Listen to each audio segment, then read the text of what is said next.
Assalamualaikum warahmatullahi wabarakatuh. Alhamdulillahil hadi ila sawa'is sabil. Amar ibadahu bittiba'i siratihil mustaqim. Wahazzarahum minasyubuhati waddalalati walfitn. Wassalatu wassalamu ala khatamil anbiya'i wa sayyidil mursalin. Ba'asahullahu rahmatan lil alamin wa ala alihi wa sahbihi at-tayyibin at-tahirin wa ala man ittaba'a sunnatahu wa iqtada bihudahu ila yaumiddin, amma ba'd.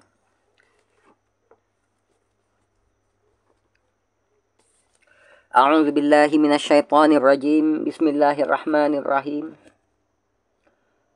Allahumma la ya'ti bil hasanati illa anta wa la yadfa'u sayyiati illa anta wa la hawla wa la quwwata illa bika. Amin amin amin ya rabbal alamin. Allahumma, ya Allah ya Tuhan kami, tiadalah yang dapat mendatangkan kebaikan melainkan Engkau, dan tiada pula yang dapat menolak kemudaratan melainkan Engkau.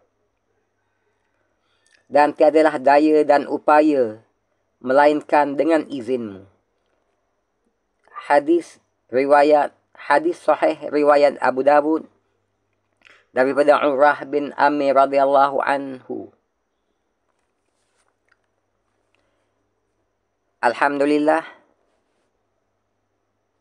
segala puji bagi Allah Tabaraka wa Ta'ala yang dengan kasihan belasnya dan rahmatnya kepada kita semua dilanjutkan sehari lagi usia kita untuk suatu tempoh masa yang tertentu, untuk antara lainnya membolehkan kita meneruskan lagi bekal untuk menuju ke alam abadi.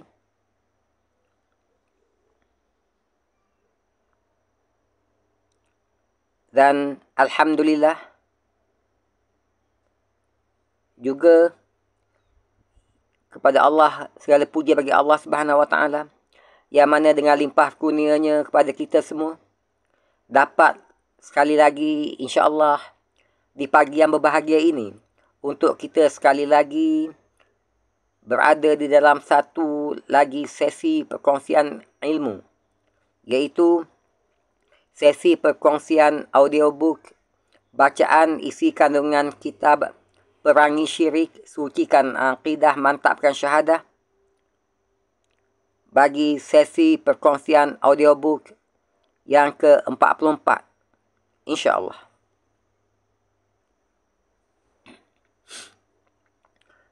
Perangi Syirik, Sucikan Akidah, Mantapkan Syahadah, hasil karangan Dr. Abdullah Yasin Hafizahullah, terbitan oleh Karya Bestari Sendirian Berhad dan edarannya oleh Grup Buku Karangkraf Sendirian Berhad. Manakala pihak Ultimate Print Sendirian Berhad adalah pihak pencetak bagi buku ini. Sebagaimana sedia kita maklumi, versi yang sedang kita ikuti perkongsian bacaan isi kandungannya ini adalah versi PDF bagi cetakan kedua tahun 2013. Dan sepintas lalu berhubung kait dengan isi kandungan kitab ini, alhamdulillah, di dalam sesi-sesi terdahulu telah pun kita kongsikan muqaddimah kitab, juga keseluruhan bahagian 1, penjelasan 6 rukun iman yang merangkumi 4 bab, iaitu bab 1, Islam agama yang hak.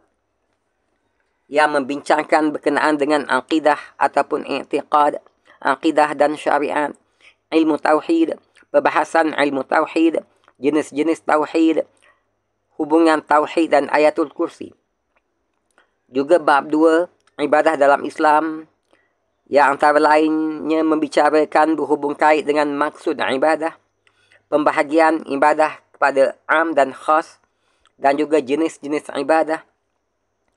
Bab 3, umat yang terbaik, yang antara lainnya mengandungi subtopik Ahlus Sunnah wal Jamaah, Wasitiyah Ahlus Sunnah wal Jamaah, Hakikat Iman Ahlus Sunnah wal Jamaah, dan Aqidah Ahlus Sunnah wal Jamaah. Juga bab 4, Rukun Iman, yang menghuraikan berhubung kait dengan iman kepada Allah Subhanahu wa taala, iman kepada para malaikat, iman kepada kitab-kitab, iman kepada para nabi dan rasul alaihi salatu wassalam, iman kepada hari akhirat, dan iman kepada takdir. Dan alhamdulillah, kita sekarang ini berada di bahagian 2, perkara-perkara yang membatalkan iman. Yang mana pada sesi yang terdahulu telah pun kita mulakan perbincangan bagi bab 5, iaitu kufur kepada Allah Subhanahu wa taala, yang mana telah pun kita kongsikan berhubung kait dengan makna kufur dan pembahagian kufur. Dan insya-Allah di pagi yang berbahagia ini, bagi sesi perkongsian audiobook yang ke-44, akan kita teruskan lagi huraian di bawah bab 5, kufur kepada Allah Subhanahu wa taala, dengan sesi perkongsian kedua dan terakhir bagi bab 5 ini, iaitu berhubung kait dengan perkara-perkara yang membatalkan iman. Sebelum nantinya kita beranjak kepada bab 6 dan seterusnya, insya-Allah.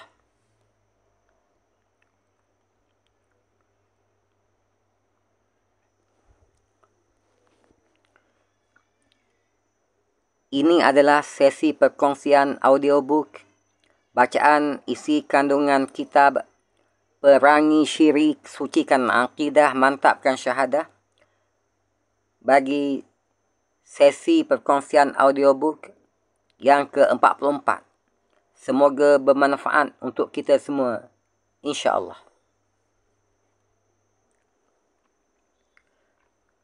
Bahagian 2, perkara-perkara yang membatalkan iman. A'udzu billahi minasyaitonir rajim. Wa ma arsalnaka illa kaffatan lin-nasi basyiran wa nadhira walakinna aktsaran nasi la ya'lamun. Shadaqallahul azim.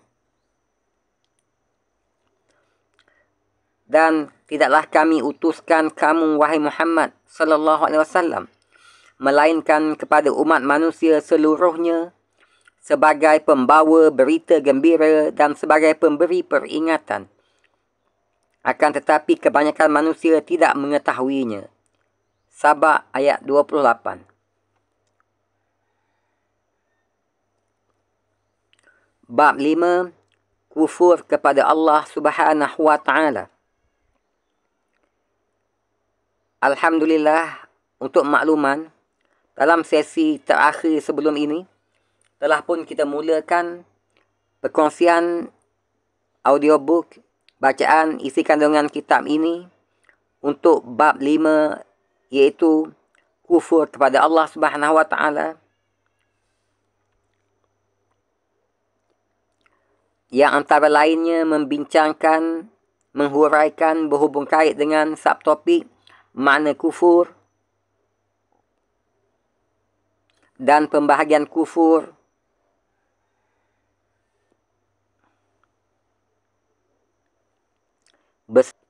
beserta huraiannya.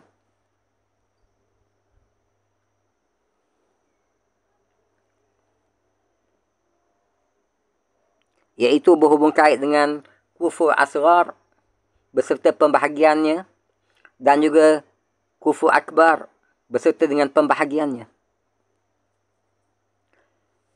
Semoga kesemua perkongsian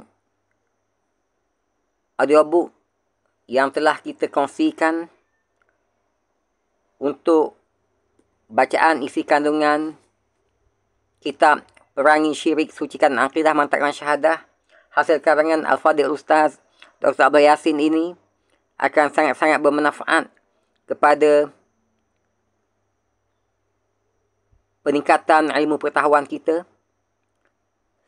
sekaligus juga sebagai panduan dan pedoman kita dalam rangka mempersiapkan bekal untuk kehidupan sesudah mati kita, insya-Allah. Dan insya-Allah di pagi yang berbahagia ini, sebagai sambungan kepada sesi terakhir sebelum ini, akan kita teruskan lagi dengan subtopik seterusnya di bawah tajuk perkara yang membatalkan iman ini, iaitu perkara-perkara yang membatalkan iman. Perkara-perkara yang membatalkan iman. Golongan Ahlus Sunnah wal Jamaah sangatlah berhati-hati dalam mengkafirkan orang yang sudah mengucapkan 2 kalimah syahadah. Ini kerana seseorang sudah dihukumkan Muslim di dunia dengan hanya mengucapkan 2 kalimah syahadah dan membenarkannya di dalam hati. Golongan Ahlus Sunnah wal Jamaah merupakan kelompok yang bersederhana dalam hal ini. Kelompok pertengahan. Pandangan mereka lah yang paling tepat. Ia tidak seperti puak Khawarij yang mengkafirkan setiap Muslim yang melakukan dosa besar.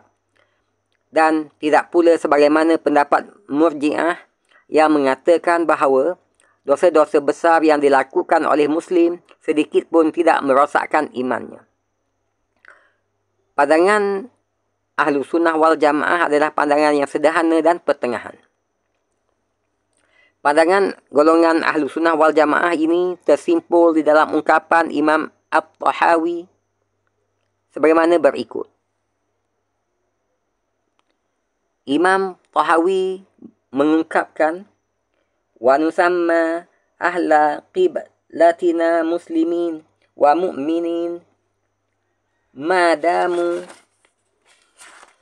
bima jaa bihi an-nabiy sallallahu alaihi wasallam mu'tarifin walahu bikulli ma qalahu wa akhbara musaddiqin wala nukaffiru ahadan min ahli al-qiblat bizambin ma lam yastahillahu wala naqul la yadurru ma'al imani zambun liman amilahu wala yakhrujul abdu minal iman illa bijuhudin ma adkhalahu fih,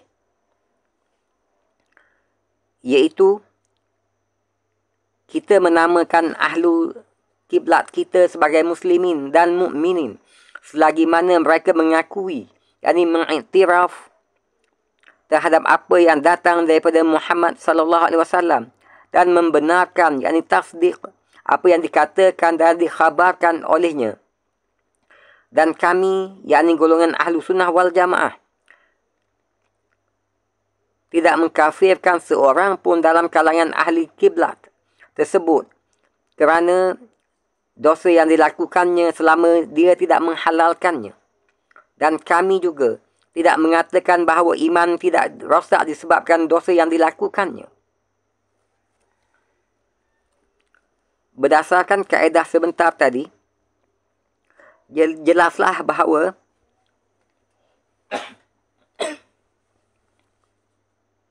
syarak, yakni agama, telah menetapkan pintu masuk ke dalam Islam dan iman, iaitu ikrar serta tasdik, yakni mengucapkan melalui lidah dan membenarkan dengan hati 2 kalimah syahadah. Sesiapa yang memasukinya melalui pintu tersebut, maka dia tidak akan terkeluar daripada Islam kecuali jika ada ucapan, perbuatan ataupun i'tiqad, yakni keyakinan yang bercanggah dengan ikrar dan tasdiknya, yakni pembenarannya terhadap dua kalimah syahadah tersebut. Sebagaimana telah sedia kita maklumi bahawa syahadah tauhid, iaitu asyhadu an la ilaha illallah, aku bersaksi bahawa tiada Tuhan melainkan Allah, mengandungi tauhid rububiyah, tauhid asma' wa sifat dan tauhid uluhiyah. Syahadah ar-risalah pula, iaitu wa asyhadu anna Muhammadar Rasulullah, dan aku bersaksi bahawa Muhammad itu adalah Rasul Allah, mengandungi ikrar dan tasdik, yakni pembenaran terhadap setiap yang dibawa serta dikhabarkan oleh junjungan besar sallallahu alaihi wasallam. Juga mengakui semua akhlak dan sifat kenabiannya seperti siddiq, amanah, tabligh, fatanah dan ma'sum.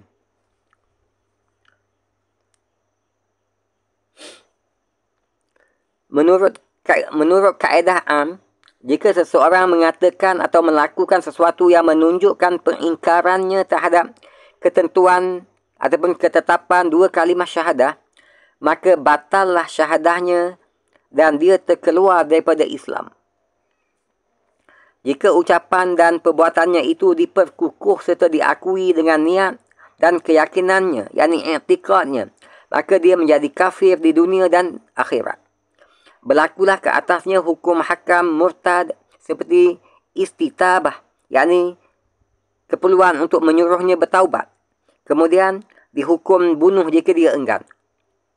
Dia termasuk orang yang kekal di dalam neraka jika meninggal dunia dalam keadaan kafir, yakni melakukan kufur i'tiqad. Jika seseorang berbuat dosa atau mengatakan dan melakukan sesuatu yang digolongkan sebagai maksiat, yakni kedurhakaan terhadap Allah Subhanahu wa taala, maka ini tidaklah menyebabkan dia terkeluar daripada Islam walaupun tidak bertaubat. Ini berlaku jika di dalam ucapan dan perbuatan tersebut itu tidak ada sebarang tanda yang membatalkan syahadahnya. Menurut pandangan ahlu sunnah wal jamaah, yakni golongan pertengahan, adil, sederhana dan pilihan, dia termasuk di dalam lingkungan masyiatillah, iaitu terserah kepada kehendak Allah Subhanahu wa taala. Yang mana jika Allah Subhanahu wa taala berkehendak untuk menyiksanya kerana dosa dan maksiat yang dilakukannya, maka dia, yakni Allah Tabaraka wa taala, akan memasukkannya ke neraka, kemudian ke syurga. Jika Allah Subhanahu wa taala berkehendak untuk mengampuninya, maka dia akan memasukkannya terus ke syurga tanpa disiksa di dalam neraka. Firman Allah Subhanahu wa taala dalam surah An-Nisa ayat 116, A'udzu billahi minasyaitonir rajim. Inna Allah la yaghfiru an yushraka bihi wa yaghfiru ma duna dhalika liman yasha'. Wa man yushrik billahi faqad dhalla dhalalan ba'ida. Sadaqallahul azim. Sesungguhnya Allah tidak mengampuni dosa mempersekutukan sesuatu apapun dengannya, yakni bagi seseorang yang meninggal dunia tanpa sempat bertaubat daripada dosa syirik akbar yang dilakukannya. Akan tetapi dia, yakni Allah, mengampuni dosa yang selain daripada syirik itu bagi sesiapa sahaja yang dikehendakinya. Sesiapa yang mempersekutukan sesuatu dengan Allah, maka sesungguhnya dia telah tersesat sejauh-jauhnya. Berdasarkan keterangan ini, jelaslah bagi kita bahawa terdapat pelbagai perkara yang boleh mengeluarkan seseorang daripada agama Islam yang kesemuanya kembali kepada kaedah am yang telah dibincangkan sebentar tadi. Perincian dan gambarannya sangat banyak sehingga sukar untuk dibatasi jumlahnya. Tetapi kesemua penyebab seseorang Muslim terkeluar daripada Islam itu dapat disimpulkan ataupun dapat dikategorikan ke dalam 4 perkara utama, iaitu pertamanya, mengingkari rububiyah Allah Subhanahu wa taala. Kedua, mengingkari asma wa sifat ataupun nama dan sifat-sifat Allah Subhanahu wa taala. Ketiga, mengingkari uluhiyah Allah Subhanahu wa taala. Dan yang keempatnya, mengingkari kerasulan dan mencaci sahabat-sahabat radhiyallahu anhum ajma'in. Selanjutnya akan kita huraikan, akan kita kongsikan huraian dan penjelasan penulis berhubung kait dengan perkara ini.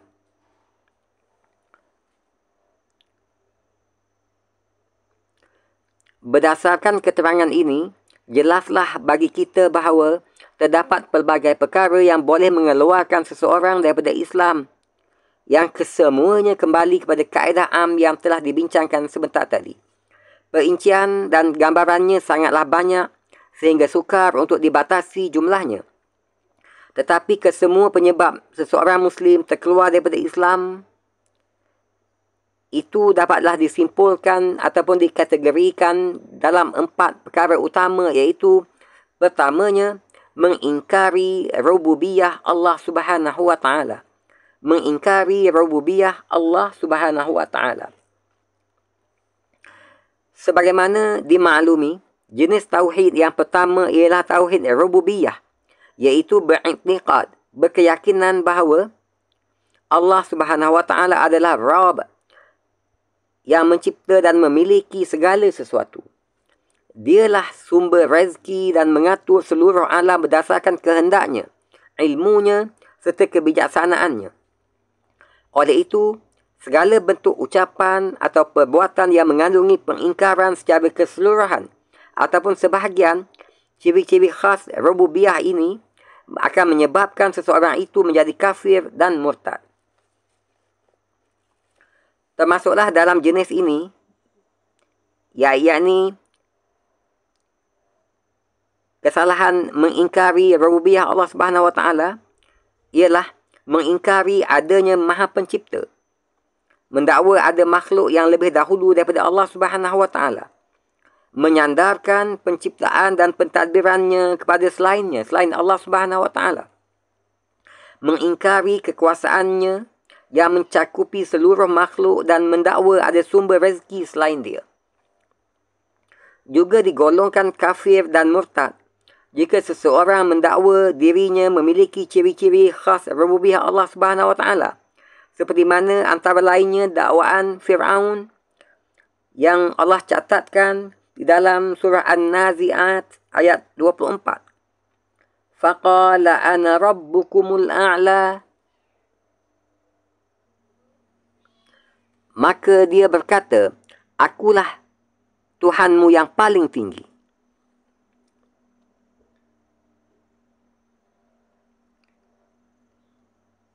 Selanjutnya, penyebab kedua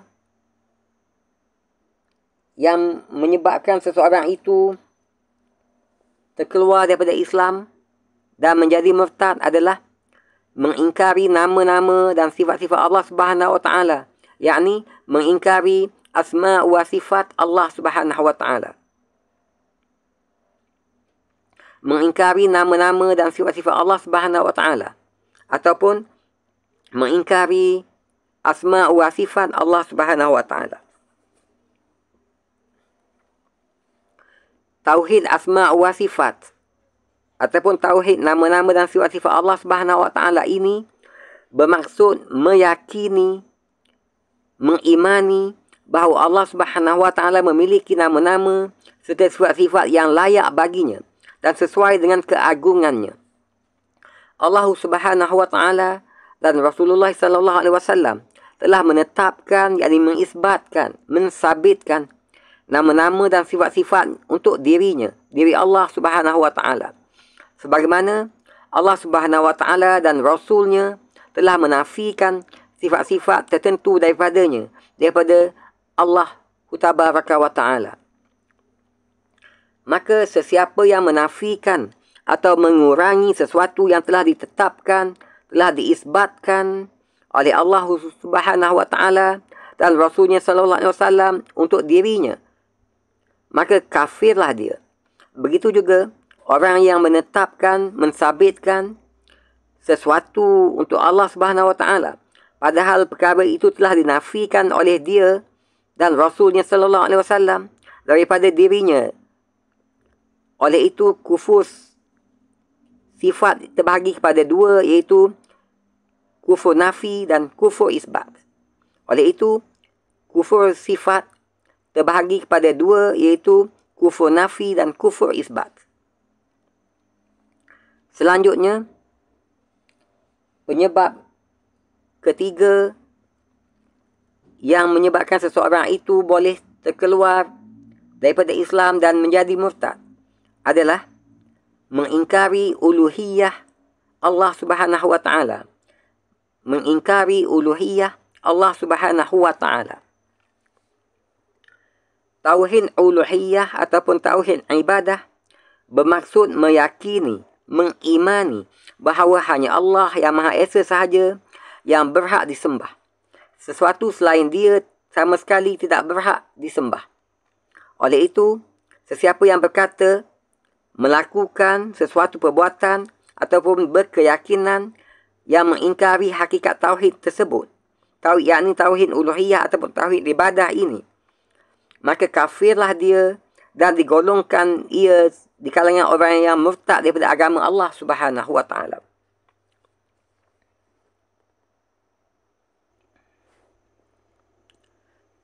Kebanyakan manusia menjadi murtad dan kufur akibat mengingkari tauhid jenis ini, yakni tauhid uluhiyah ataupun tauhid ibadah. Manusia zaman dahulu dan kini mengakui adanya Allah yang Maha Pencipta, yakni tauhid rububiyah. Malah kebanyakan mereka mengakui nama-nama dan sifat-sifat Allah Tabaraka wa Ta'ala yang sempurna, seperti Maha Berkuasa, Maha Mengurus, menghidupkan dan mematikan, yakni tauhid asma wa sifat. Allah Subhanahu Wa Ta'ala menjelaskan hal ini dalam firman-Nya dalam surah Az-Zukhruf ayat 87.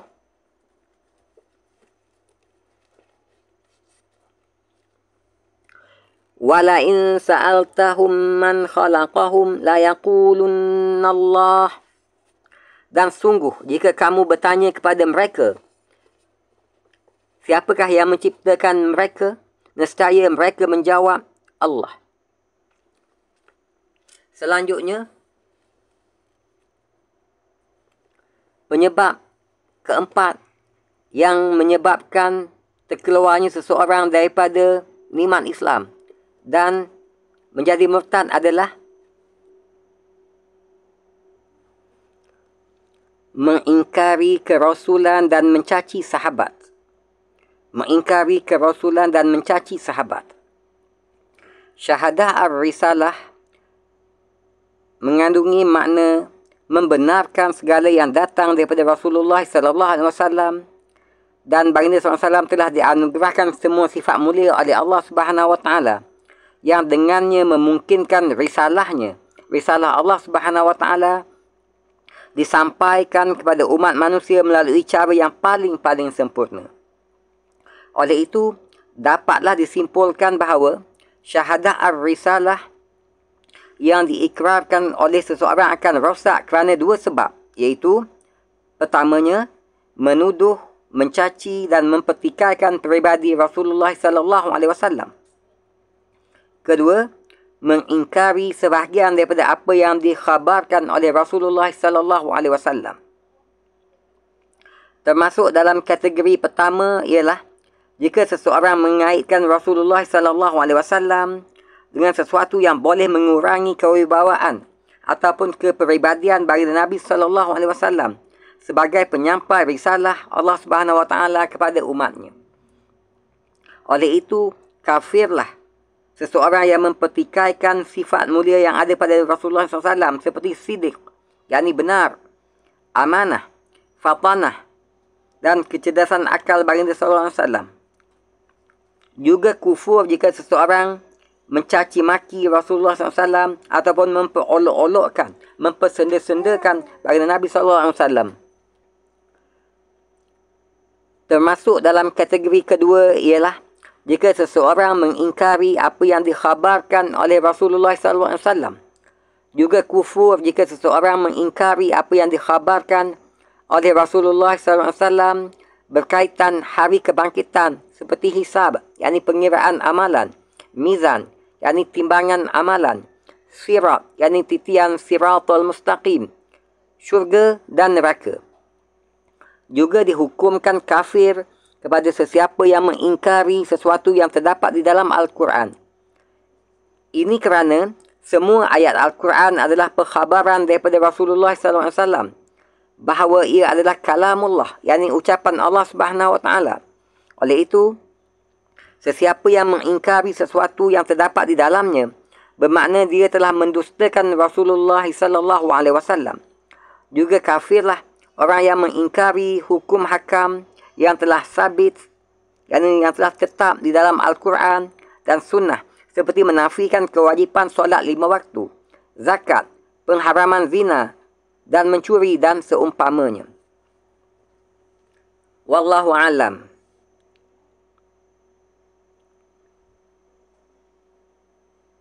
Nota akhir bagi bab 5 adalah seperti yang tertera pada halaman ini. Alhamdulillah, dengan limpah kurnia dan izin Allah Subhanahu Wa Taala telah dapat kita kongsikan di dalam perkongsian yang kedua di bawah bab 5 ini, iaitu sesi perkongsian audiobook, bacaan isi kandungan kitab Perangi Syirik, Sucikan Akidah, Mantapkan Syahadah, bagi sesi perkongsian audiobook yang ke-44 di pagi yang berbahagia ini, yakni berhubung kait dengan salah satu perkara yang membatalkan iman, iaitu berkaitan dengan perkara-perkara utama ataupun penyebab-penyebab utama yang menyebabkan seseorang itu tergelincir, terkeluar daripada nikmat Islam yang menjamin kebahagiaan mereka dunia dan akhirat, dan tergolong di kalangan orang yang murtad daripada agama Allah Subhanahu Wa Taala. Semoga dapat sedikit sebanyak kita ambil pengajaran, iktibar, manfaat daripada sesi perkongsian audiobook, bacaan kitab Perangi Syirik, Sucikan Akidah, Mantapkan Syahadah ini, untuk manfaat